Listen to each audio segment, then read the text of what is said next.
Olá! O tema de hoje é a morte, porque o salário do pecado é a morte, Romanos 6:23. Mas Deus, o único que é imortal, concederá vida eterna a seus remidos. Antes de continuar, gostaria de pedir sua ajuda. Dê um like, se inscreva no canal, ative as notificações, isso me ajuda muito. Bom, vamos orar? Bendito és tu, Senhor, nosso Deus, Rei do Universo. Queremos pedir a tua presença em nosso estudo e a unção do teu Espírito Santo. É o que pedimos, em nome de Jesus. Amém. Em 1 Samuel, capítulo 28, o exército filisteu dirigiu-se para Sunem, estabeleceu ali seu acampamento e se preparou para atacar Israel. Longe de sentir-se otimista, o rei Saul posicionou o exército israelita nas proximidades do Monte Gilboa. No passado, a segurança da presença de Deus habilitara Saul a conduzir Israel destemidamente contra seus inimigos, mas ele se apartara de servir ao Senhor. E quando o rei apóstata tentou estabelecer contato com Deus a respeito do resultado da batalha iminente, Deus se recusou a manter qualquer comunicação com ele. O agorento temor do desconhecido dia seguinte pesava sobre o coração de Saul. Se tão somente Samuel estivesse ali, mas Samuel havia morrido e não mais poderia aconselhá-lo. Ou será que poderia, localizando uma feiticeira que escapara às suas caçadas anteriores contra essas pessoas, o enorme rei tentou obter, por intermédio dela, alguma informação quanto ao resultado da batalha do dia seguinte. Ele requereu: faze-me subir a Samuel. Durante a sessão, a médium viu um espírito que subia da terra. Esse espírito informou ao desgraçado rei que não apenas Israel perderia a batalha, como também ele e seus filhos seriam mortos. A predição provou-se verdadeira, mas foi realmente o espírito de Samuel que fez a predição? Como poderia uma feiticeira condenada por Deus possuir poder sobre o espírito de Samuel? E de onde veio Samuel? Porque o seu espírito subiu da terra. O que a morte fizera com Samuel? Se não foi o espírito de Samuel que falou com Saul, quem foi? Examinaremos aquilo que a Bíblia tem a dizer quanto ao assunto da morte e da ressurreição. Parte 1. A criação do homem. Vamos ler Gênesis capítulo 2, do versículo 7. Então formou o Senhor Deus ao homem do pó da terra. Ele soprou às narinas o fôlego de vida. E o homem passou a ser alma vivente. A Bíblia não diz que o homem recebeu uma alma, mas diz que passou a ser alma vivente. A vida brotou de Deus e passou para o corpo sem vida do homem, e ele se tornou um ser vivente. De acordo com Gênesis capítulo 2, verso 7, poderíamos dizer que Deus pegou o pó da terra, corpo sem vida, mas o fôlego de vida, o sopro de Deus, e dessa forma resultou a alma vivente, um ser vivo. Adão e Eva tinham a liberdade de decisão, a capacidade de escolher. Ele poderia obedecer ou deixá-lo de fazer, e a continuação de sua existência dependeria da contínua obediência por meio do poder de Deus. Assim, a sua posse do dom da imortalidade era condicional. Deus esclareceu cuidadosamente as condições sob as quais ele perderia esse dom, comendo do fruto da árvore do conhecimento do bem e do mal.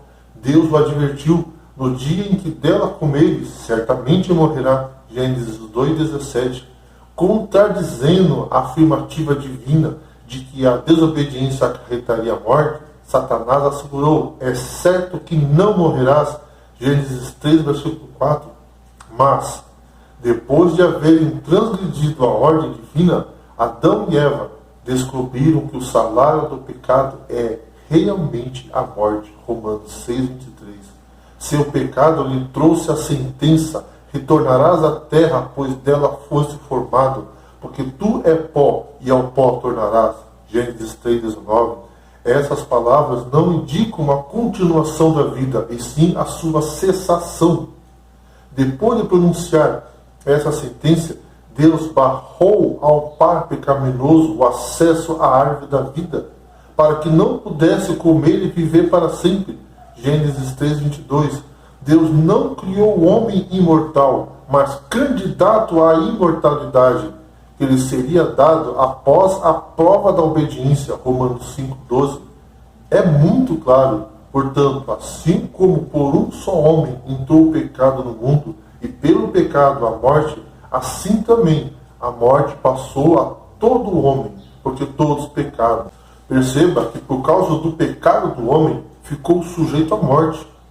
Logo após terem desobedecido a Deus, Adão e Eva foram expulsos do paraíso para que não comessem do fruto da árvore da vida e vivessem eternamente. Gênesis 3:23 e 24. Essa ação divina tornou claro que a imortalidade prometida era com base na obediência. Havia se perdido por causa do pecado. Agora eles se haviam tornado mortais, sujeitos à morte. Foi tão somente a misericórdia de Deus que protegeu Adão e Eva da morte iminente. O Filho de Deus se oferecera para dar a sua própria vida, a fim de que tivesse outra oportunidade, uma segunda chance. Ele era o Cordeiro que foi morto desde a fundação do mundo. Apocalipse 13, versículo 8. Parte 2. O que é a morte?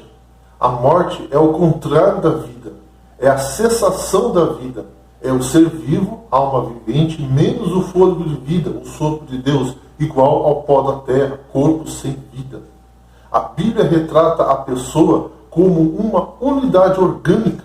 Por vezes, ela utiliza a palavra alma para se referir ao indivíduo como um todo, e outras vezes para identificar suas afeições e emoções, mas ela não ensina que o homem é composto de duas partes separadas, corpo e alma somente.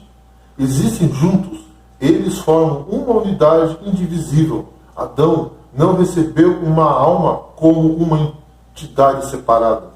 Ele tornou-se alma vivente, Gênesis 2:7.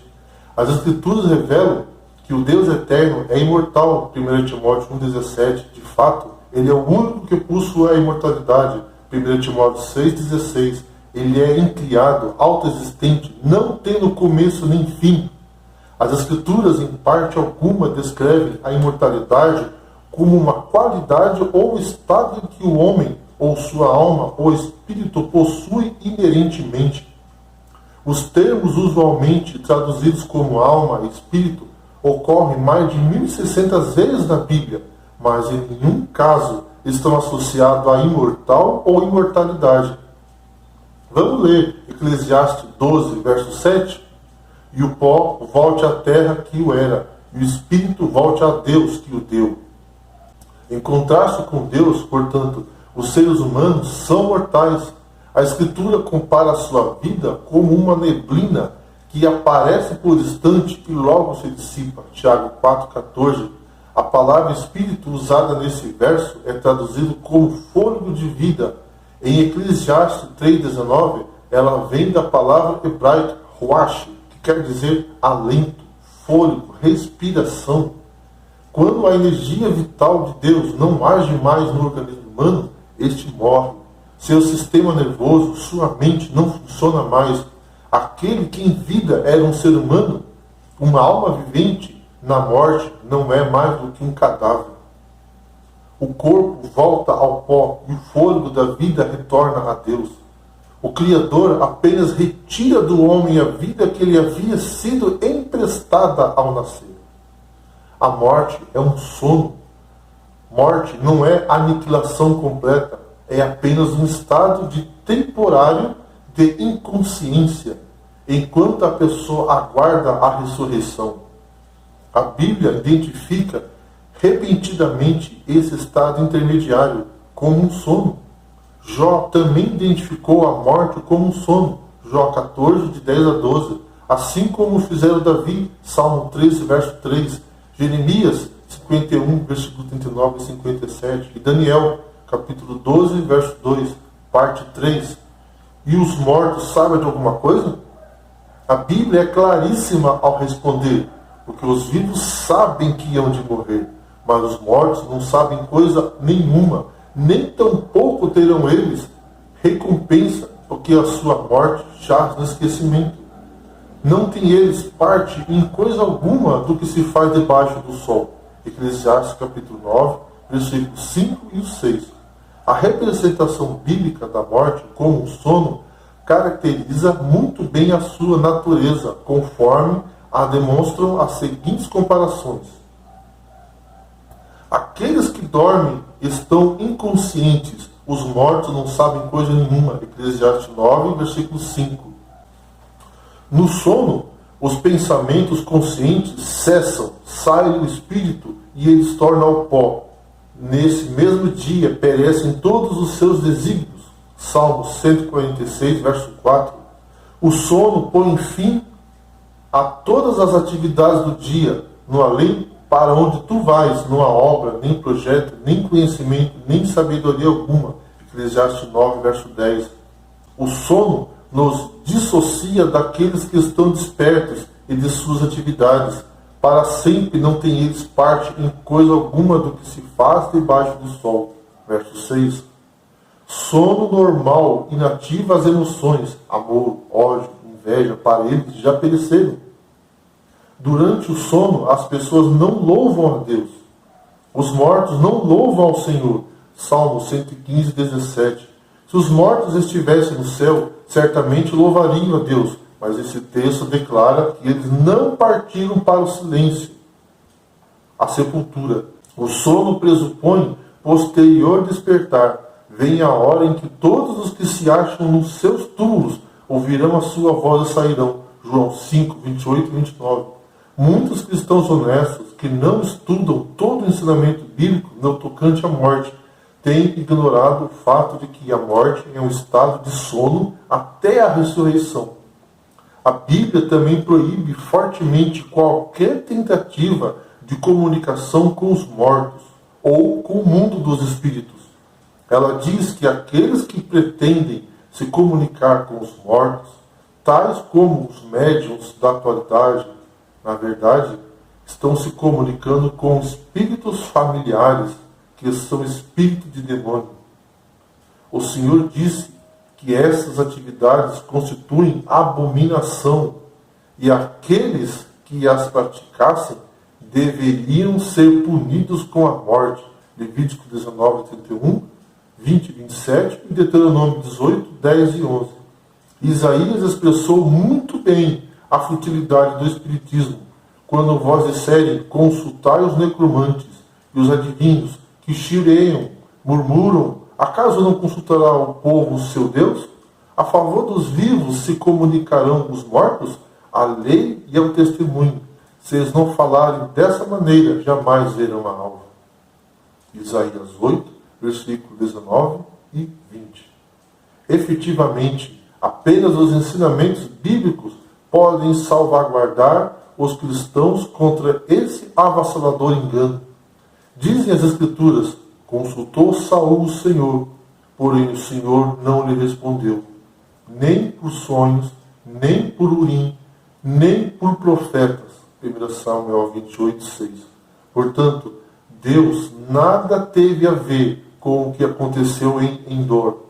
Saul foi enganado por um demônio que personificou Samuel. Ele não viu efetivamente Samuel. A feiticeira contemplou a forma de um homem idoso, ao passo que Saul apenas percebeu ou concluiu que se tratava de Samuel. Verso 14.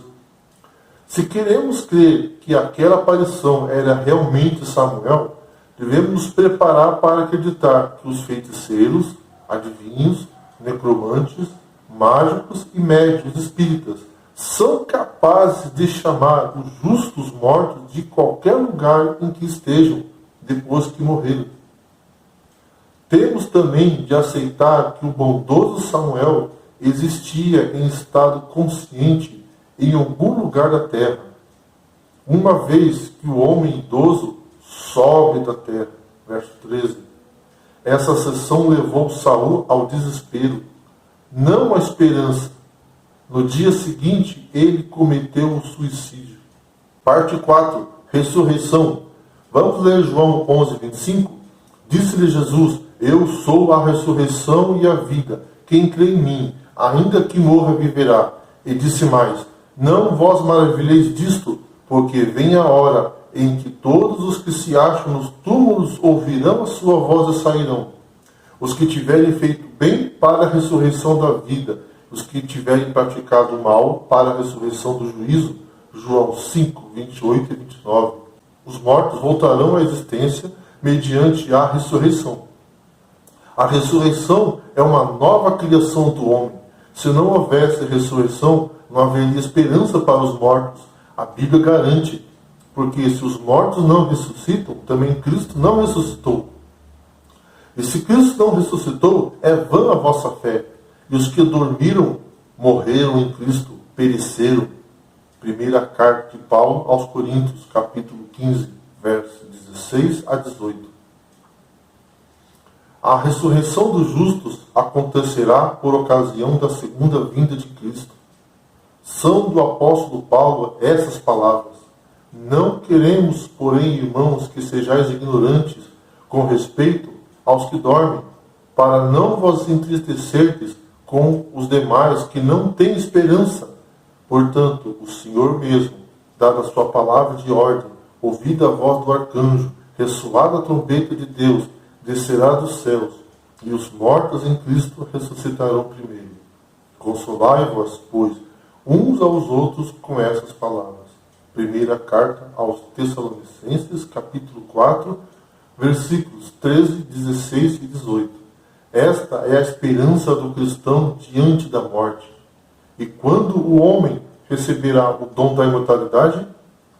Paulo responde: a trombeta soará, os mortos ressuscitarão incorruptíveis, e nós seremos transformados, porque é necessário que este corpo corruptível se revista da incorruptibilidade, e o que é mortal se revista de imortalidade. Primeira carta aos Coríntios, capítulo 15, versículos 52 e 53. Na segunda vinda de Cristo, os justos, tanto os que estiverem vivos como os que hão de ressuscitar, receberão o almejado bem da imortalidade. O corpo mortal será revestido da imortalidade. Hoje o homem não é imortal, mas pela fé poderá conseguir a imortalidade através do Filho de Deus no seu segundo aparecimento. Logo, Jesus irá voltar, e quando isso acontecer, Ele irá ressuscitar todos os mortos em Cristo. Se você, assim como eu, perdeu um ente querido, aceite a Jesus como teu Salvador, e na manhã da ressurreição, quando o Senhor mesmo, dada a sua palavra de ordem, ouvida a voz do arcanjo, ressoada a trombeta de Deus, os mortos ressuscitarão, e veremos nossos queridos que um dia se foram, e verei minha mãe e a minha tia novamente, para nunca mais nos separarmos. Em Apocalipse capítulo 21, versículo 4, diz que eles vão enxugar dos olhos toda a lágrima. A morte já não existirá, já não haverá luto, nem pranto, nem dor, porque as primeiras coisas passaram. É Jesus o teu Salvador pessoal. Se não, aceite-o hoje, agora, e aguarde a eternidade na companhia dele e dos salvos de todos os tempos. Vamos orar. Bendito és tu, Adonai, nosso Deus, Rei do Universo. Obrigado pela esperança de saber que a morte não é o fim. Queremos entregar nossas vidas a Ti, Senhor. Cuide de nosso coração. Vem nos preparar para encontrar contigo, em nome de Jesus. Amém. Que Deus abençoe a cada